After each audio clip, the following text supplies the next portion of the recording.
God's house. They exist now and are already finished infinite amounts of different states that view our experience in a simulation. They just aren't activated yet until you step into that role or step into that state of consciousness. Then that world is activated. But until that happens, it's not activated. But they are already finished, okay? Each one. They are activated as soon as human imagination enters and fuses with them. Each represents certain mental and emotional activities. To enter a state, man must consent to the ideas and feelings which it represents, right? That concept of self. These states represent an infinite number of possible mental transformations which man can experience.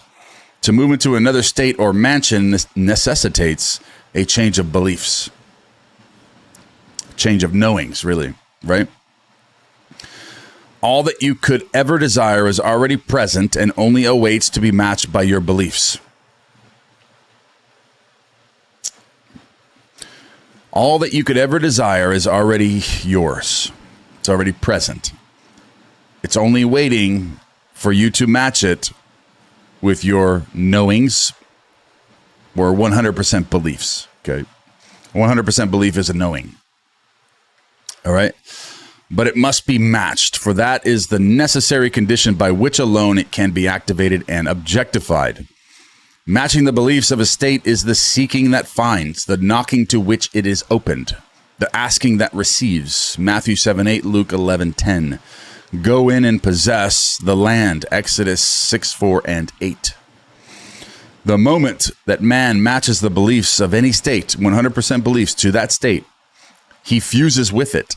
And this union results in the activation and projection of its plots, plans, dramas, and situations within that simulation, that reality. Okay? It becomes the individual's home from which he views the world.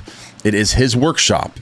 And if he is observant, he will see outer reality shaping itself upon the model of his or her imagination. So, it is for this purpose. It is for this purpose of training us in image making that we were made subject to the limitations of the senses and clothed in bodies of flesh. All right. It is for this purpose of training, right? This purpose of training in image making.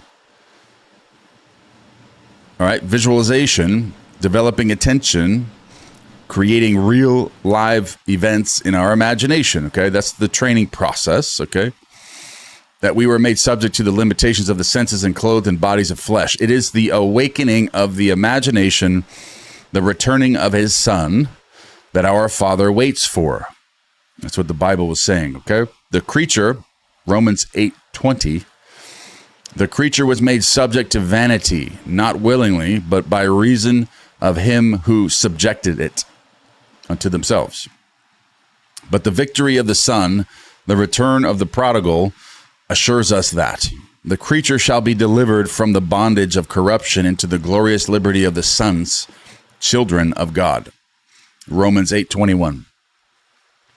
We were subjected to this biological experience because no one can know of imagination who has not been subjected to the vanities and limitations of the flesh, who has not awakened his share of sonship and gone prodigal, who has not experimented and tasted this cup of experience.